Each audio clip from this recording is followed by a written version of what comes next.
Okay, today is Monday, February 7th in the year 2000. It's my pleasure to be here today with Charles Ares, former Dean of the University of Arizona College of Law from 1966 to 1973.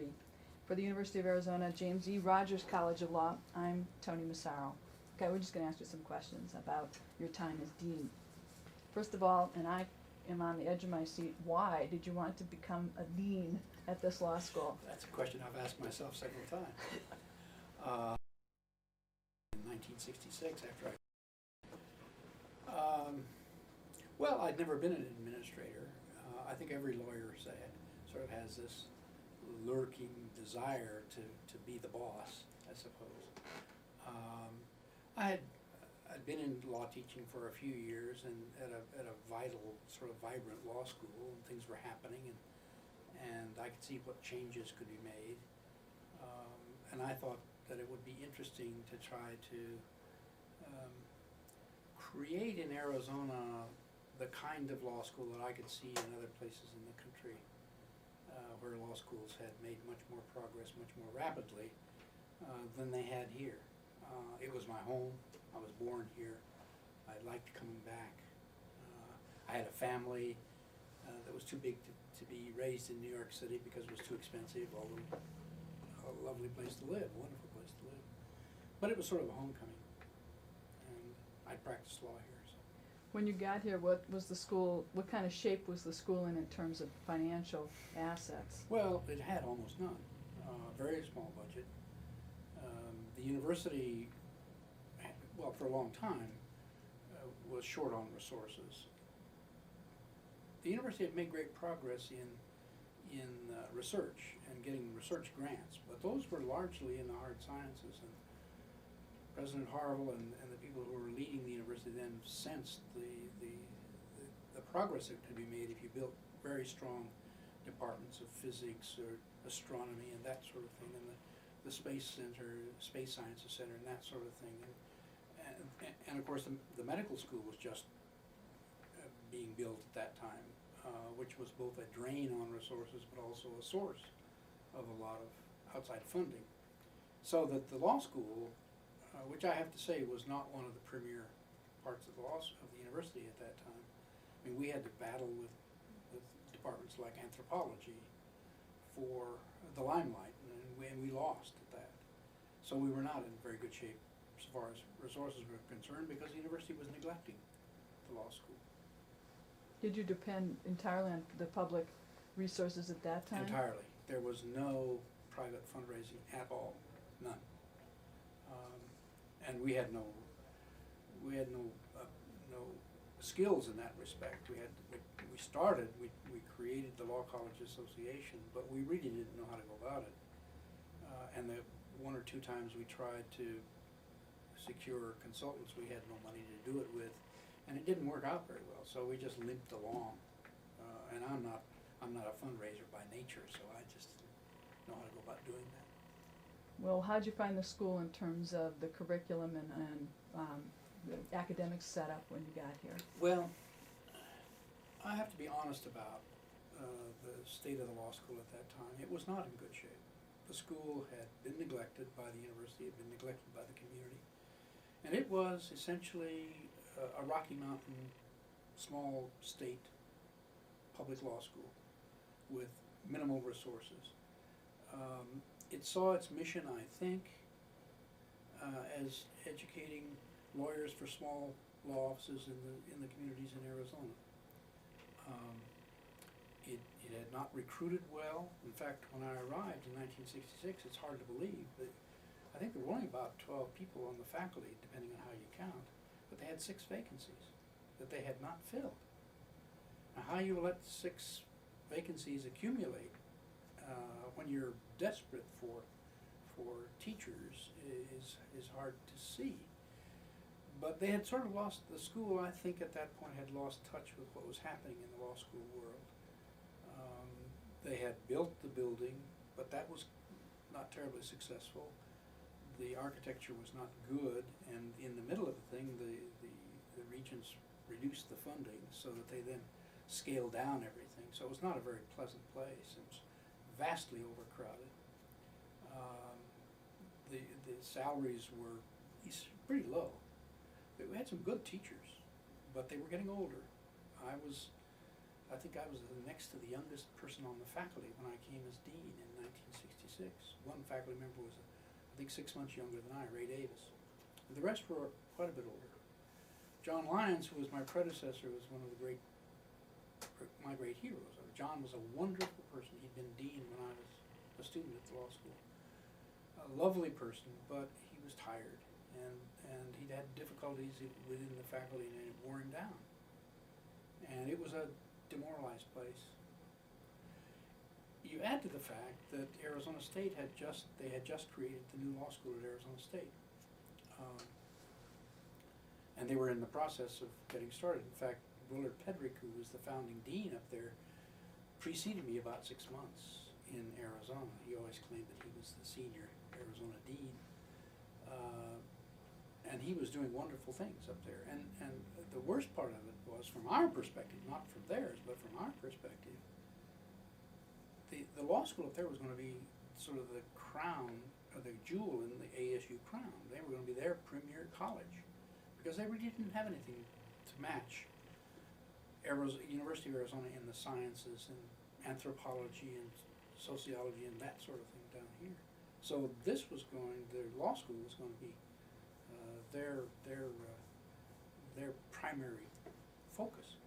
And so they were getting resources. They were going to build a new building, and they were recruiting a faculty from the ground up. And he started with nobody, and he got the people he wanted to get. And he was able to get some very, very good people from schools in the Midwest primarily. So it was a challenging thing when we came in '66. By that time, one of the worst things that they had done, they thought to stave off the creation of ASU, they had admitted almost anybody who breathed. And the first year class was a huge first year class. We were in no way able to really provide them what they needed. The building was crammed to the rafters.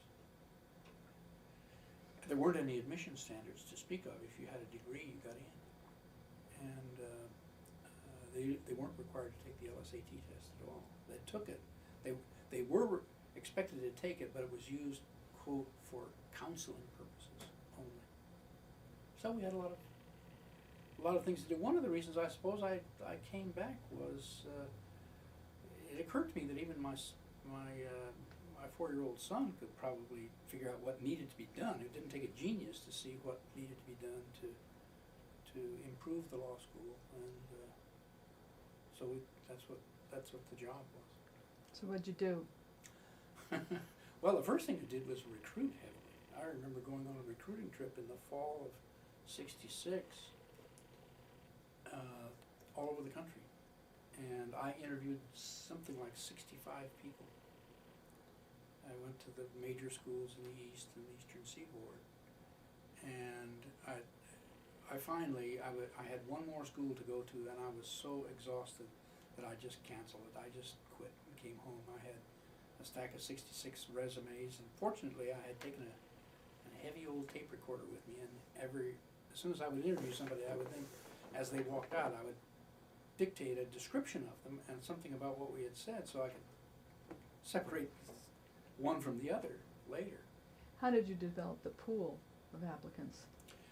I talked to the people largely in graduate programs at these schools, and also teachers at those schools, and asked them to identify for me, if they could, anybody that they thought would be a good prospect and that would be willing to talk to me. Did you have a committee, or did you do all this yourself? No, I did it all myself. That's good. And then, it's a very different time. Yeah, well, that's true. So the people I recruited then decided to have a committee. I see, yeah. And so you recruited who all came during that time? Well, the first group of people, one of the first was Junius Hoffman. I don't claim I recruited him. Junius, his family had connections in Arizona, and he was in Jones Day in Cleveland and wanted to come to Arizona. But here was a Yale Law School graduate, a partner in Jones Day, and so we talked, and he came to Tucson, came to the university. Other people I recruited in that first group were David Wexler, who had been a student at NYU and at that time was in the Justice Department in the Appellate Division, Criminal Appellate Division. Winton Woods I got onto by a recommendation from Judge William Koppel, who was a federal district judge in Phoenix, who Woody was clerking for Cheryl Halbert, I think his name was, in California, and they had sat, or Koppel went over there and sat in that court, and Woody clerked for him for a couple, and Koppel called me and said, you ought to interview this guy, he's really good. So I talked to Woody, and he came. Dan O'Connell, who had been at NYU, was recruited. Bill Boyd was at Harvard doing graduate work. He graduated from Wayne State. And I interviewed him, or we interviewed him now, he probably was not on that first trip, because as I recall, we interviewed Bill at the convention, the ALS convention. And we did have a committee. There were 3 or 4 people. Anybody who was going to go to the convention was the committee. So we did, I don't want to give the impression that I did it all myself, or that I was that dictatorial, but in terms of taking a trip and doing all of that stuff, I had to do that. The faculty then ultimately had to approve the recruitment. Arthur and that? Arthur came the next year, recruited him that year. He had been at NYU too, and I knew him there, although I don't think Arthur ever took a course from me. But I knew he was the editor of the Survey of American Law, and I had known him, and he was just one of these hard rocks with great intelligence and great discipline, and who just worked like the Dickens, and he was a wonderful student, and I got on to him. Let's see, have I got all the original group? Wexler, O'Connell, Woods, Boyd. When did Boris come? Boris came, I'm not exactly sure when Boris started, but I think he was in the second wave anyway. And we got on to Boris when a good friend of Junie's, who had been at the Stanford Law School, gave us a recommendation about Boris. Who else in that group would there have been? I think I've got all the new wave of people who came. And so the recruitment was the first thing. That's what we had to do, and we did that. And I must say the university was supportive in that. They didn't give us any extra money, but there was money there already in the budget because we had those vacant spots. The next thing we did was to start revising the curriculum. The curriculum was, by necessity, a bare bones curriculum because they didn't have enough teachers to do anything but cover the basics. They used a huge number of adjuncts. I mean, there were adjuncts teaching basic substantive courses, and that was really not very good. So we began to revise the curriculum, and that was a major development.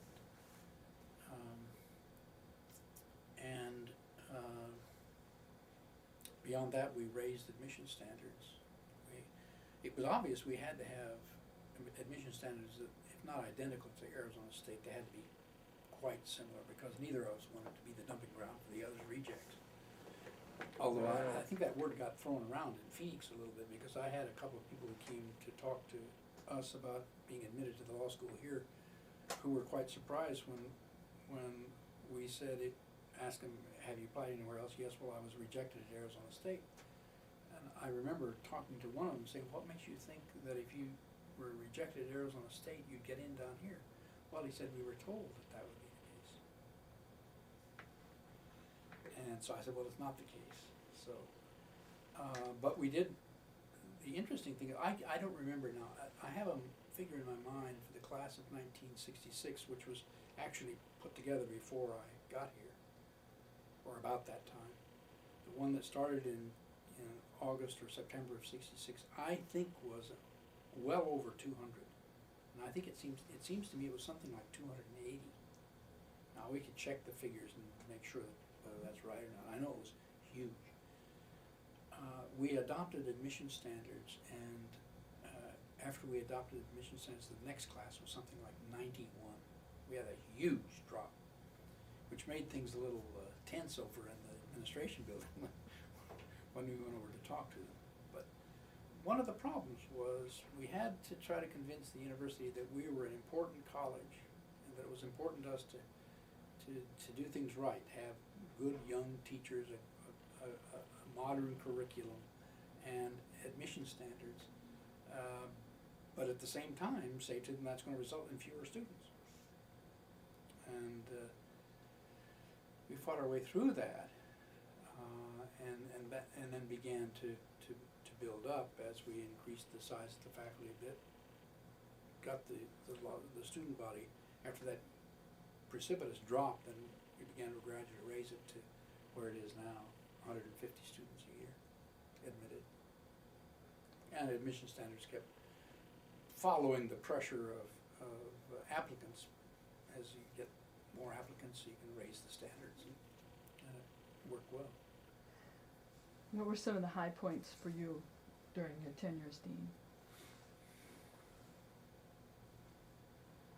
Well, one of the high points, I think, was the development of the law review.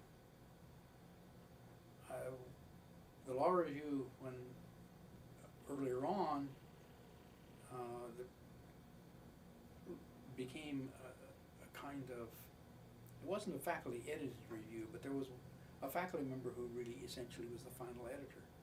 And my impression was that the students therefore they made the review, and they got that on their resume, but they didn't really work at it very much, and they would work, like 2 or 3 months before the issue was due, but not much more than that.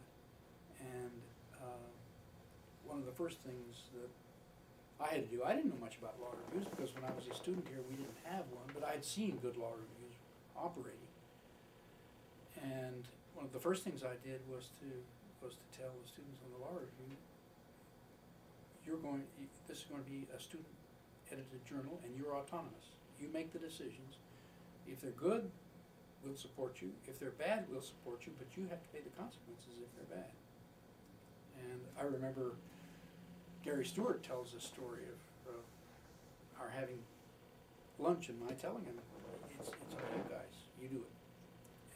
And that's one of the things not many of my theories have paid off, I think, so handsomely. But the students took over the review, they began to run it as a good law review, and the quality of it just soared.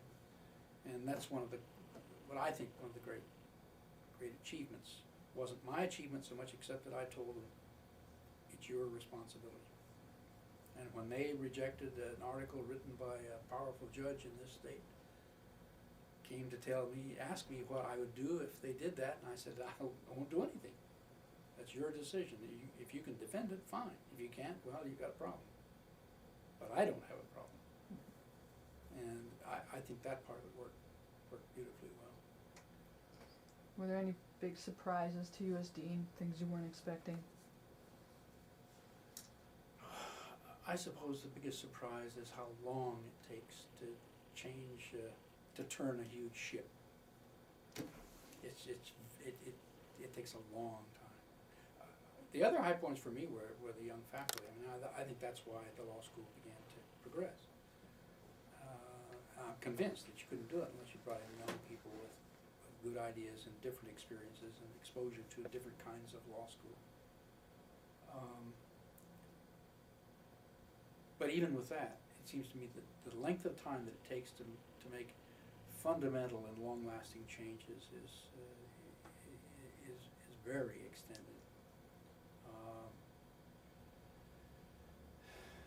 I think probably the greatest disappointment I had was the difficulty that we had in persuading so many Arizona lawyers to support the law school's development. But that partly because so many of the lawyers had graduated from the school at a time when it was just Rocky Mountain Law School, And there are good lawyers in this state who came through this law school under those circumstances and have had great success. So they didn't see any reason to change the law school or to feel a great commitment to the law school or loyalty to the school. And I think that business of trying to make connections with the practicing bar is one of the hardest things I had to do, and I have to say had barely begun to do that when I left the office in '73. Were there some special challenges because of the times, things going on in the world from '68 to '73? Yes, yeah, it was a time of the student unrest. It was the Vietnam War and student unrest generally, and self-consciousness of students as students. And it all came together at a time when the students were more self-conscious of and feeling their power, their ability to make their voices heard. There was at the same time, I think, a similar sort of self-consciousness on the part of the faculty. They became more. See, this school, it's interesting, it had been a very small faculty, and in many ways the faculty was sort of, or the school was dean run, because mostly the faculty was in complete sympathy with what the dean wanted to do, but didn't want to be bothered with the details. But if you start changing what the dean did, and you start changing where the school was going, then you begin to get faculty members who think their prerogatives are being infringed, and they become more self-conscious, and they want to have more control. One of the things that I was very committed to was that this should be a faculty-run school. I mean, that's the way good law schools are. They're essentially run by the faculty. It makes the deans, I don't mean to denigrate the dean's job, but it makes that job one of leadership and playing a role to marshal the faculty, not simply going off on his or her own in their own direction. It just simply can't be done. And that was beginning to happen here, and began to happen.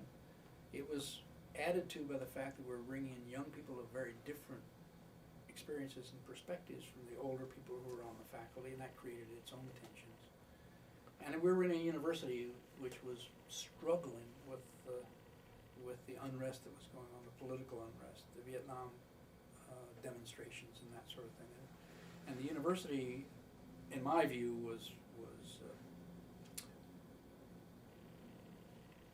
much too way behind the times in dealing with students.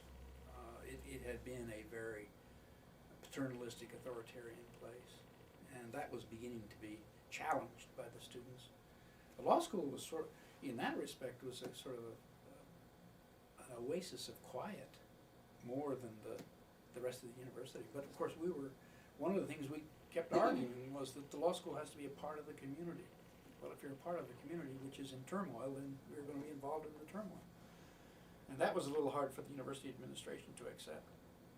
So we had tensions in that respect too.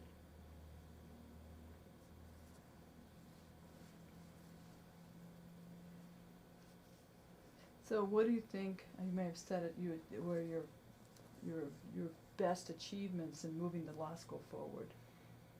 Recruiting young faculty, opening up the curriculum to something other than traditional small law office training, opening it up to the social and political and legal issues that we're facing the profession. That sort of thing. What kind of heat did you take for doing that? A lot. But I think that's to be expected, and that's what's going to happen. There are lots of things that happened in this state that changed things from the way they had been. In 1952, for example, the Republicans began to assume power in the state that they had not had before. Before, it had been a one-party state, a conservative Democratic Party state, but one party. Well, the Republicans changed all that. The reapportionment changed the balance of power in this state, shifted the the focus of power to Maricopa County and away from the rural counties, and left Pima County in a subordinate position. So there were those changes, and it was a time of, well, you know, it was the McCarthy era, that had happened, and that's gonna sweep over a law school, gonna touch a law school. The Warren Court had begun to change constitutional law, and that created a lot of tensions. I had been very interested in the effects of poverty in the administration of justice and law. And so, and in New York, I'd done a lot of work in that respect. When I came here, I didn't give that up, and I thought the law school ought to start looking at some of those problems. And so we created a course in law and poverty. We had a neighborhood law office down on 6th Street, and we started doing a little bit of clinical stuff. We had a post-conviction clinic that got into the state prison to a certain extent. And those were not the sorts of things that sort of tradition-bound Arizona lawyers had expected Arizona law schools to be involved in. So there was a good deal of controversy over some of those things. What form did that take? Well, nothing terribly organized, although, you know, I'd get some political ramifications. There was I don't know, you know, people talk. Some legislator is reported to have told a gathering that they didn't need to worry about the law school, they were gonna get me. But, you know, those things happen. I mean, you just have to expect them. If you're involved in important and serious and troubling things, you're gonna get that sort of reaction. The more troublesome things for me came in, and there weren't really pressures, I don't think, through the regents and through the university administration, but there was a tendency to say, look, we don't need you to be causing trouble. And I understand that. But it didn't seem to me that I could do anything other than have the law school be engaged in whatever social issues and political and legal issues there were that were coming around. Arthur says that your hair was black when you started and it was white when you finished. Is that true? Well, yes, but that's probably heredity. I wondered, because you were only 39 when you started. Yeah. Well, it was a stressful several years. There's no question about that. But it was, you know, the law school had to sort of remake itself, and so it's not going to be a comfortable, easy time for that to go on. You think we're going in the right direction now? Sure. Yeah. Well, I think we just got things started. But I think the things that are necessary to carry us further are the same things that were necessary in '66. Young faculty, support.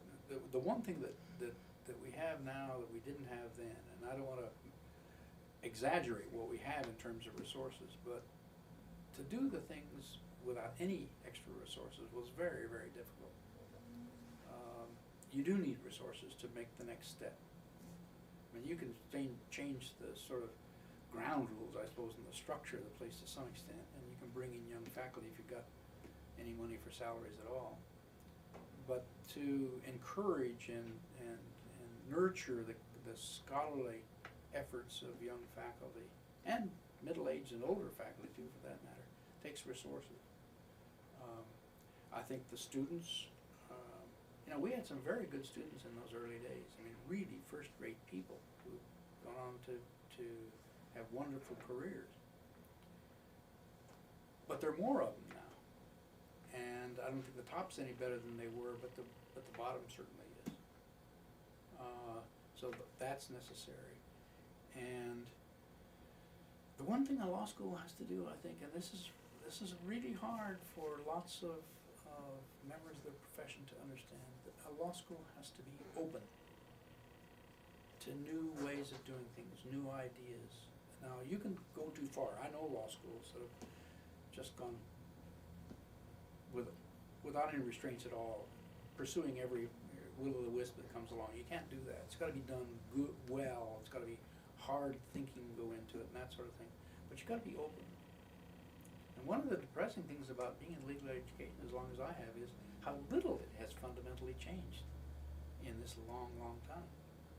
It's very hard to change things fundamentally. And there are always going to be real challenges. The challenge to maintain a relationship between the academy, which ought to feature bright young people exploring wonderful new ideas and that sort of thing, but still remembering that we are educating lawyers who will go into the practice and become lawyers. That maintaining that connection is very difficult, but it's essential, I think, and I think we're doing a good job in that respect. When you stepped down from the deanship, why did you step down? Well, probably because I was tired. I also think my predecessor was I think he was in office 17 years. And I think maybe the way John was feeling when he finished was proof of the fact that 17 years was too long. I think after about 5 years, you've probably had all the new ideas you're going to have, and you've certainly been able to get all the new ideas of your own into place and accepted by the community in about 5 years. And by 5 years, all the enemies you've made, all the people who don't like what you're doing have found each other, and they're beginning to coalesce. And at that point, you don't have much chance of going a lot further. At least ordinary mortals like me don't. And maybe some genius could do it, but by that time, I think that was about all I was going to be. Somebody else had to come in to consolidate things and push us forward. How did that feel to no longer be dean? Well, it's a kind of shock. There's a sense of loss when you're no longer at the center of things. But if you let that dominate your life, then you're a sad person. And I tried my best not to do that. I was helped by the fact that the dean who succeeded me, Joe Livermore, became one of my close friends, and we talked a lot about what was going on. We didn't always agree. I mean, we had different views of things, although fundamentally not so different as a lot of other people think. But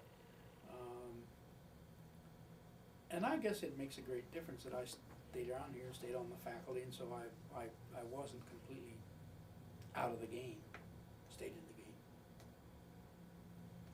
What do you think is the biggest change in legal education since you were dean? The biggest change? Well, I think probably the biggest change has been the structure of legal education hasn't changed. Two things, I think. I think clinical studies has become more solidly grounded now. It was a real battle in the early days within the academy, not just with other people. I think the existence of private resources is the biggest change, and I don't think any of the great law schools, of the really good law schools now, got there without private funds, private resources. And one of the best things that happened to us is that we've joined that club. Doesn't mean it's guaranteed that we're going to become a fine law school, but at least we have the chance to. The other major change is the quality of the scholarly production of faculty members. It's immensely high. There's a risk involved in getting pulled too far away from the practicing profession so that we're not talking the same language anymore. But I really do think the emphasis on scholarly production has improved the whole quality of the educational process. What do you think was the most interesting thing that happened at the college while you were dean? The most interesting thing that happened. Most memorable.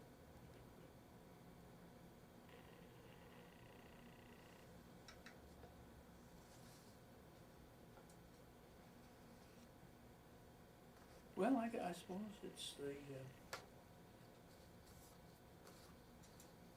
watching young faculty struggle with what a law school ought to be and begin to develop one. If you're gonna change legal education, how would you change it? Oh boy, you know, years ago, Herb Packer and Tom Ehrlich wrote a book on new dimensions or new directions for legal education. And I was on the advisory committee. Jeff Hazard and I were both on that. And Murray Schwartz and Father Drinan and I can't remember now, there was somebody else was on that advisory committee, and they did a real study. They came up with a proposal that we should have 2-year law schools. For most practicing lawyers, it would be 2 years. There would be a 3rd year, but that would be for people who more than likely A, wanted to do scholarly work, and B, wanted to be teachers. It never got off the ground for a lot of different reasons. It probably was a good idea. I would change legal education by making it way more expensive. Because I would cut down class sizes, increase the size of faculty, and make it look more like a graduate department than current law schools do. Now, it may be completely unrealistic. It may be that's not what we need to produce a lot of very good lawyers. But I would think that if the law school is to become or be a center for the kind of thinking that's necessary to meet the demands of a new millennium, that's what we ought to be doing. But the tricky part is, I think the thing that makes us different from a graduate department of political science, for example, is our connection with the profession. We are kept honest by the fact that we have to educate lawyers who are going to be lawyers and judges and do things, not just write interesting little articles, but do things. But I would try to take on more of the attributes of a good graduate department, a high-level graduate department, while at the same time strengthening our ties to the profession and to the bench. Hard to do, but it ultimately would be more expensive.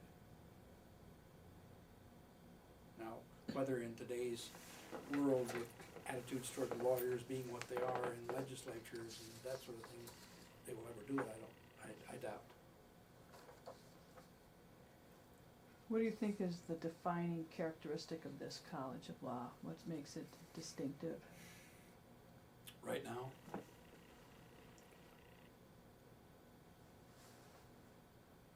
I think the atmosphere in the law school. It's one of the most student nurturing colleges of law I've ever seen. But in a good way. I don't think it means that we coddle the students or that we don't demand enough of. I don't think we demand enough of them, but I don't think it's to the point where they're just sliding through. But I think the whole atmosphere, but that includes not only the atmosphere as far as students are concerned, I think within the faculty too. Having been through a period when there was a lot of tension within the faculty during my deanship, maybe I generate that, I don't know.